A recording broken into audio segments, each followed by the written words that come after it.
Olá pessoal, na aula de hoje falaremos sobre anticrese. Vamos analisar as disposições do Código Civil que tratam desse assunto, ok? Vamos lá. Diz o artigo 1506 do Código Civil o seguinte: pode o devedor ou outrem por ele, com a entrega do imóvel ao credor, ceder-lhe o direito de perceber, em compensação da dívida, os frutos e rendimentos. Vocês já sabem que a anticrese é mais uma espécie de direito real de garantia, né? A anticrese especificamente é aquele direito real sobre um imóvel alheio, né? Isso fica claro no artigo 1506, né? Em razão da anticrese, o credor obtém a posse da coisa, né? E para que isso é realizado dessa maneira? Porque o credor, ao obter a posse, ele pode auferir dessa coisa, desse imóvel, né, os frutos e rendimentos dele e utilizar o valor desses frutos e rendimentos no pagamento da dívida, para se pagar, né? Então, essa é a anticrese, né? Essa é a espécie de direito real de garantia chamada anticrese, que, aliás, gente, está em absoluto desuso, né? A anticrese há tempos que não é utilizada, inclusive se esperava que o novo Código Civil nem mesmo a tratasse, nem mesmo trouxesse mais as suas regras, né? Mas enfim, optou o legislador por manter a anticrese no novo Código Civil, e ela traz vários inconvenientes, né? Ela retira, e o principal deles é essa transferência da posse, né? Que consta aí no artigo 1506, o bem imóvel tem que ser entregue ao credor, né? Tem que ocorrer a transferência da posse. Então é algo muito inconveniente, né? Você retirar do devedor a posse e o gozo do imóvel para transferir para o credor, né? Além disso, vocês verão em seguida que o credor, né, você retira a posse do devedor, transfere a posse do imóvel para o credor, e o credor é obrigado a administrar isso, né, para colher os frutos, para se pagar com seu próprio esforço, né? Outro inconveniente, e é uma característica importante da anticrese, é que a anticrese, como vocês já viram lá na introdução aos direitos reais de garantia, ela não confere preferência ao credor, né? Diferentemente do que ocorre com o penhor e com a hipoteca, né? Então a anticrese, ela tem seus inconvenientes, e creio que justamente por isso que está em absoluto desuso, né? O parágrafo 1º desse artigo 1506 diz que é permitido estipular que os frutos e rendimentos do imóvel sejam percebidos pelo credor à conta de juros, mas se o seu valor ultrapassar a taxa máxima permitida em lei para as operações financeiras, o remanescente será imputado ao capital. Já vimos, então, que na anticrese, né, o bem imóvel é retirado, a posse é retirada a posse direta, né, retirada do devedor e passa para o credor, né?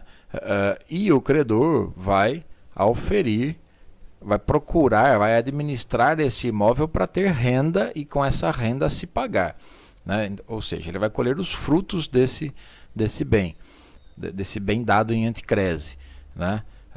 O que a legislação está permitindo aí no parágrafo 1º do 1506 é que é possível as partes estipularem que esses frutos, esses rendimentos do imóvel, né, sejam utilizados para pagar somente juros, né, e não o valor principal da dívida. As partes têm liberdade para tratar nesse sentido, né, para decidir se a dívida, se os frutos e rendimentos serão utilizados para pagar tanto dívida quanto juros ou somente juros, né? O que também estabelece esse mesmo parágrafo é que se os valores desses juros ultrapassarem a taxa máxima legalmente permitida para as operações financeiras, então, neste caso, com a redução dessa taxa de juros até a taxa máxima permitida, né, o remanescente, ou seja, o valor que sobrar, aí é utilizado para pagamento do capital, é imputado no capital.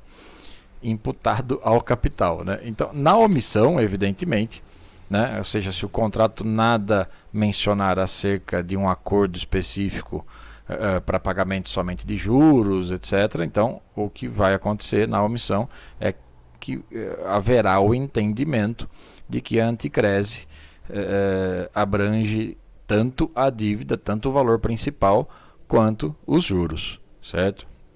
O parágrafo 2º do mesmo artigo estabelece que quando a anticrese recair sobre bem imóvel, este poderá ser hipotecado pelo devedor ao credor anticrético ou a terceiros, assim como o imóvel hipotecado poderá ser dado em anticrese. Bom, a primeira observação aí é que o objeto da anticrese sempre será bem imóvel. Então, quando a anticrese recair sobre bem imóvel, como diz o parágrafo 2º, me parece uma frase equivocada, né? A anticrese sempre terá por objeto bem imóvel, certo? E o que está decidindo esse parágrafo 2º, né, o que está regrando é que é possível a coexistência de dois ônus reais, né? A hipoteca e a anticrese, né? Porque esse artigo está permitindo que o imóvel garantido por hipoteca, né, pode ser dado também em anticrese, né, pelo devedor ao credor hipotecário. Né? Então, imagine que eu tenha celebrado uma hipoteca e dei um imóvel em garantia, né, para o credor hipotecário, né? Celebrei uma hipoteca. Eu posso, além dessa hipoteca, dar para esse mesmo credor hipotecário o mesmo imóvel em anticrese, porque aí ele se utiliza dos frutos para abater o valor da dívida, né? Também é possível, como está escrito aí, que o imóvel objeto da anticrese possa ser hipotecado pelo devedor, né, ao credor anticrético, né, ou a terceiros. Então, seria uma forma de reforçar a garantia. Né? Eu dei um imóvel em anticrese, o credor está lá oferindo os frutos e se pagando, e para aumentar a garantia dele, para dar mais segurança ao negócio, combinamos que eu também, eu devedor, né, darei também o mesmo imóvel já dado em anticrese, darei em hipoteca para o mesmo credor anticrético, né?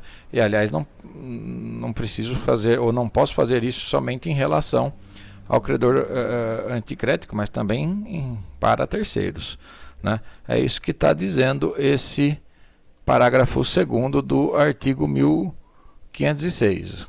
Está claro aí que a nossa lei permite a coexistência desses dois ônus reais, certo? O artigo 1507 diz que o credor anticrético pode administrar os bens dados em anticrese e fruir seus frutos e utilidades, mas deverá apresentar anualmente balanço exato e fiel de sua administração. E tem lógica esse artigo. Uma vez constituída a anticrese, né, o imóvel dado em garantia, como já vimos, ele a posse dele, direta dele, é transferida ao credor, né? E o credor é que vai administrar esse imóvel, né? E fica autorizado, portanto, como diz esse artigo, a fruir seus frutos e utilidades, né? Perceber os frutos e rendimentos em pagamento da dívida, né? E tem direito de retenção, como diz os parágrafos seguintes, né? Aliás, ele pode explorar, né? Como você tira isso lá do parágrafo 2º, né? Ele pode explorar, usar desse bem, né, o credor, de maneira direta, ele próprio, né, ou indiretamente, né? Ou seja, ele pode arrendar né? O parágrafo 2º diz lá: o credor anticrético pode, salvo o pacto em sentido contrário, ou seja, tem que ser, se nada dispor o contrato, ele pode, né? A não ser que tenham concluído que não, mas ele pode arrendar os bens dados em anticrese a terceiro, né? Mantendo até ser pago o direito de retenção do imóvel, embora o aluguel desse arrendamento não seja vinculativo para o devedor, né? Então, o que o credor anticrético tem, e está claro aí, né, é a possibilidade de exercer essa posse direta, né, é direito dele isso, e ele pode fruir as utilidades desse bem, né, perceber as utilidades desse bem ele próprio, né, e pode inclusive arrendar, né. O que esse parágrafo 2º está fazendo, do 1507, é reforçar o direito de retenção, que já estudamos lá na introdução aos direitos reais de garantia, né? O imóvel pode ser explorado pessoalmente pelo credor ou arrendado, né? Ele pode administrar esse imóvel, ter a posse até que todo o seu crédito seja liquidado, né? Mas lembrem daquele prazo máximo fixado lá nas disposições gerais sobre os direitos reais de garantia, né? Que essa retenção não pode durar mais, não pode ser superior a 15 anos, né?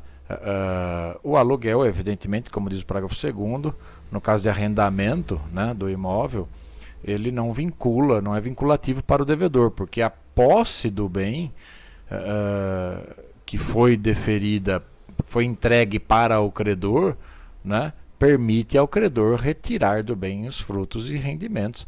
E, repito, utilizando esses frutos e rendimentos no pagamento da dívida, né? O parágrafo 1º desse artigo 1507 diz que se o devedor anticrético não concordar com o que se contém no balanço, por ser inexato ou ruinosa a administração, poderá impugná-lo e, se o quiser, requerer a transformação em arrendamento, fixando o juiz o valor mensal do aluguel, o qual poderá ser corrigido anualmente. Então, o caput do 1507 impõe como a administração, né? O credor ele está administrando algo que não é dele, né? Então é por conta disso que ele tem que prestar contas dessa sua administração, né? Deve apresentar um balanço, diz lá o caput do 1507, um balanço anual exato e fiel de sua administração, né? O parágrafo 1º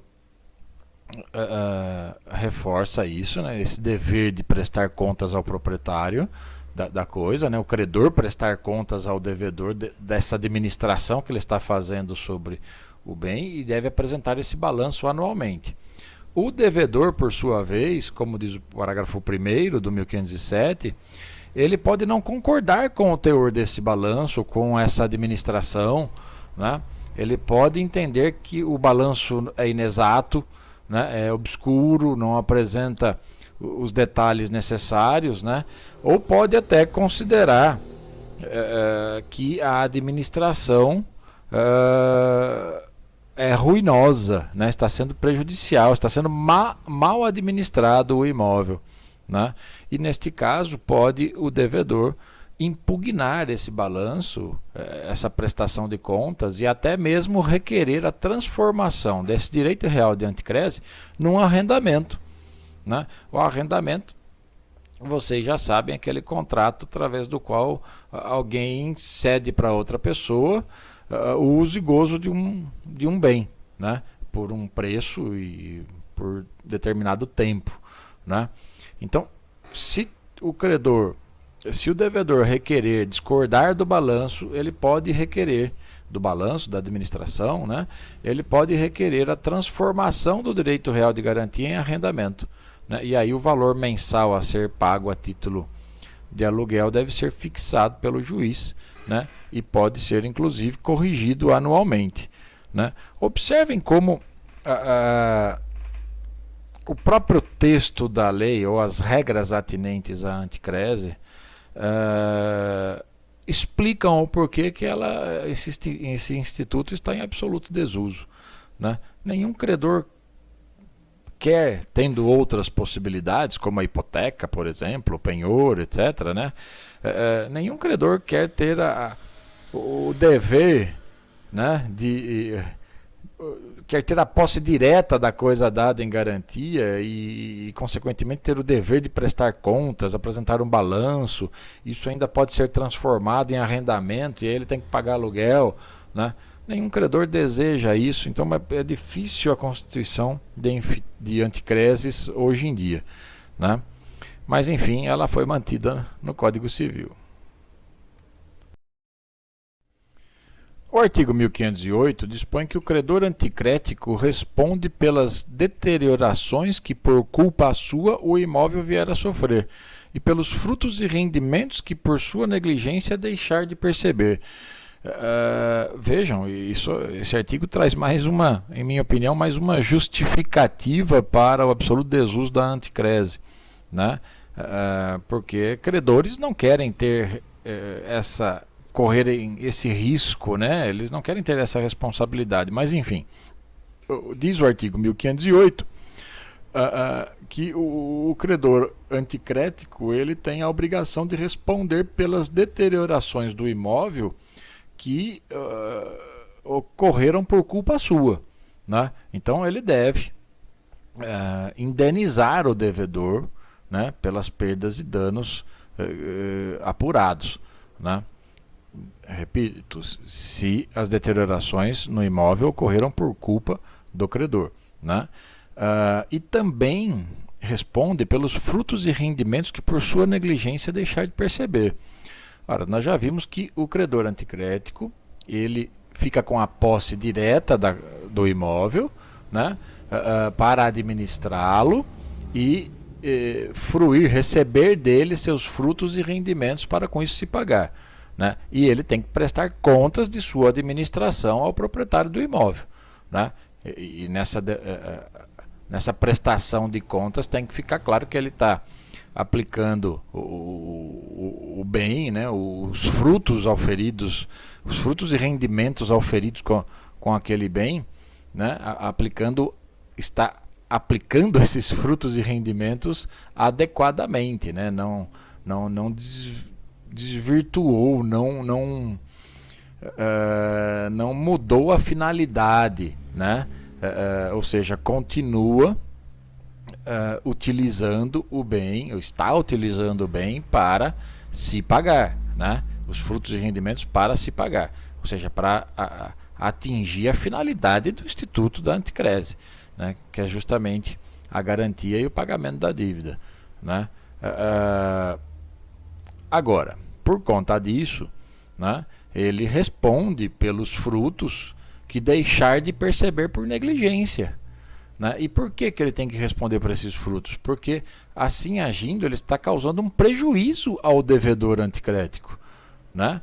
Ora, já vimos, o valor dos frutos e dos rendimentos são utilizados para se pagar. Então o valor dos frutos e dos rendimentos não percebidos pelo credor, né, seriam deduzidos, esses valores, né, seriam deduzidos do valor da dívida garantida, né? E se não estão sendo auferidos esses frutos por uma negligência do credor, né, ele está causando um prejuízo para o devedor, né, que não está vendo a sua dívida diminuída, mesmo tendo sido privado da posse direta do seu imóvel, que cedeu para o credor, né, e o credor está retendo lá para oferir os frutos e rendimentos, só que está agindo com negligência, percebendo menos frutos e menos rendimentos do que poderia, e com isso causando um prejuízo ao devedor, né? Então, tem razão o artigo 1508 quando diz que o credor anticrético deve responder pelas deteriorações do imóvel, né, que ocorrerem por culpa sua, e também pelos frutos e rendimentos que o credor deixar de perceber por negligência. Certo? Tem lógica estão corretas essas regras do artigo 1508.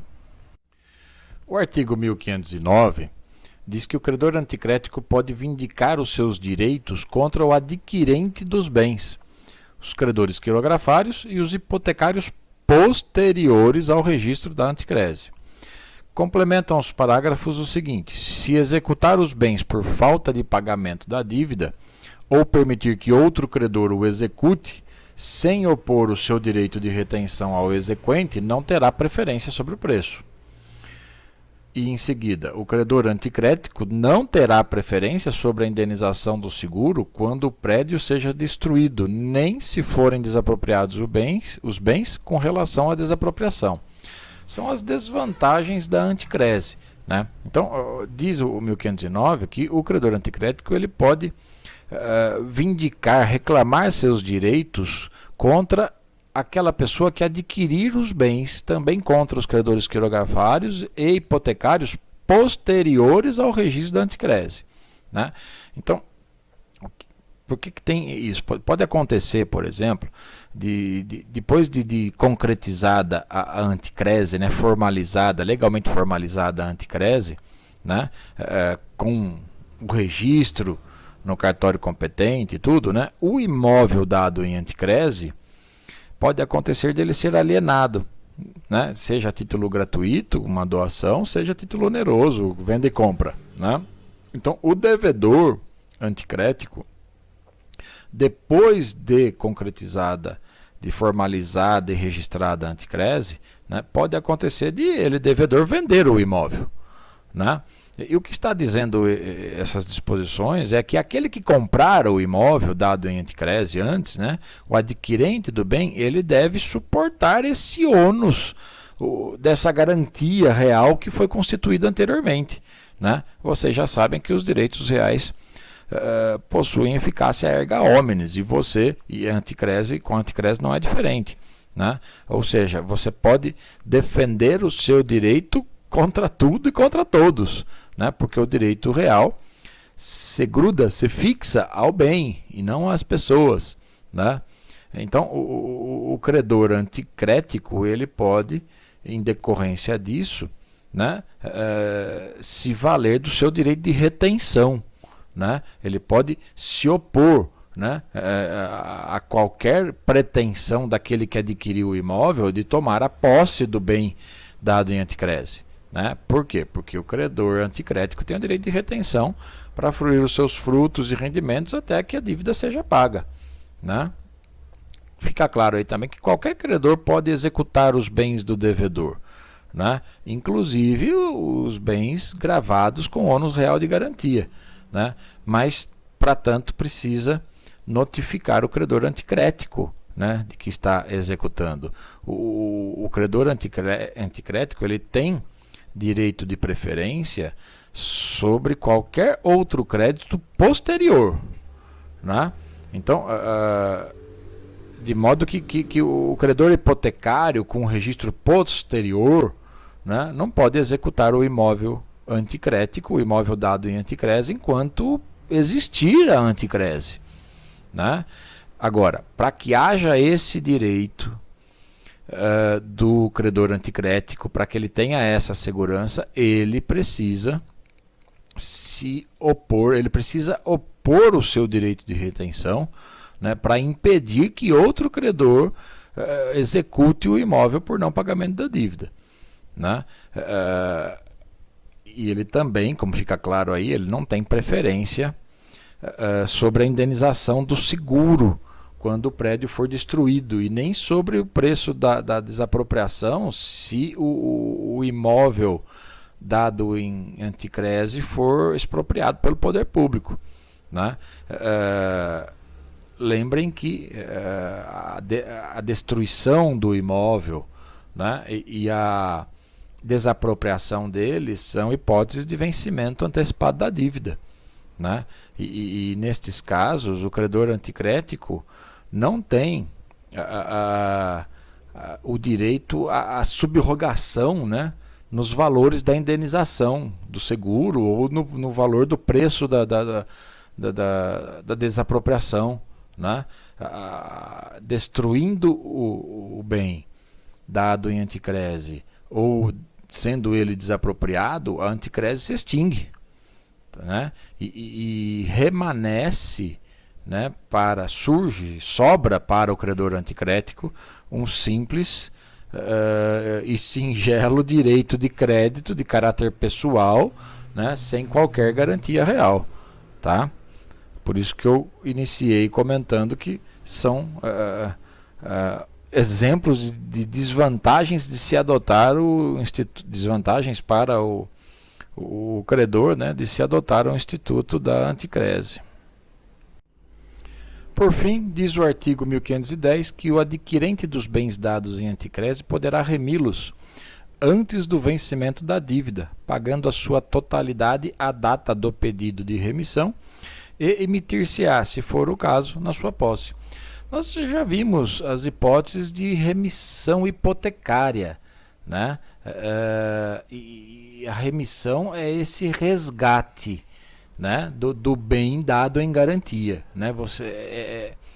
É a possibilidade que a pessoa tem de livrar o bem dado em garantia dessa garantia, né? Livrar desse ônus o bem dado em garantia, né? O que o artigo 1510 está fazendo é possibilitando que essa remissão, né, estamos falando de remissão com C cedilha, que significa justamente resgate, né?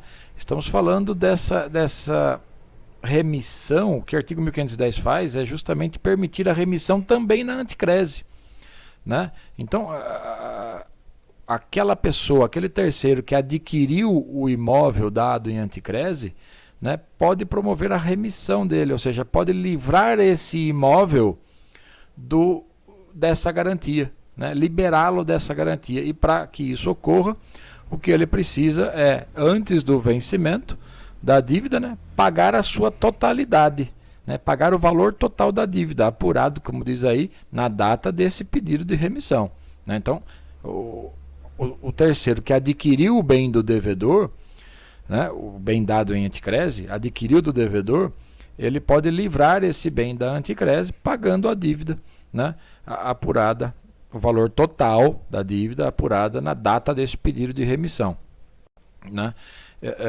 e emitir-se na posse, né, se for o caso, né. Então é uma possibilidade de remissão do bem dado em anticrese previsto no artigo 1510.